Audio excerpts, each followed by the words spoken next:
I think that both the Americans and the Israelis will be reluctant to start another war with Iran anytime soon, even though the Israelis surely want to do that. I was surprised that Israel Katz, who's the defense minister of Iran, has been threatening a resumption of hostilities. I mean, according to Larry Johnson and Scott Ritter, 1/3 of Israel has been severely damaged, 1/3 of the country, by the Iranian retaliation. Why would this Minister Katz be making such a threat?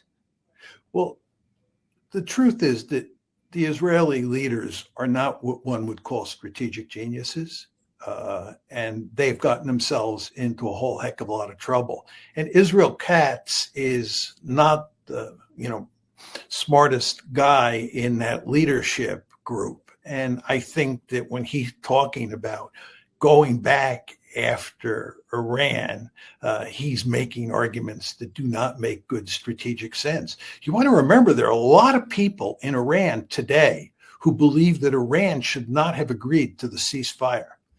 They believe that Iran was in the driver's seat, that as the war prolonged, as the war went on, right, as it turned into a war of attrition, the Iranians were in a better situation than the Israelis were. And of course, this is the other half of the story, that it was the Israelis who went to the Americans and said, it's time to shut this war down. The Israelis understood that they would not prevail in a war of attrition.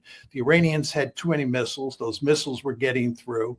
Israel is the size of a postage stamp, and it's very easy for a country like Iran, building on what you just said about Scott Ritter's and Larry Johnson's comments, to do enormous amounts of damage to that small country.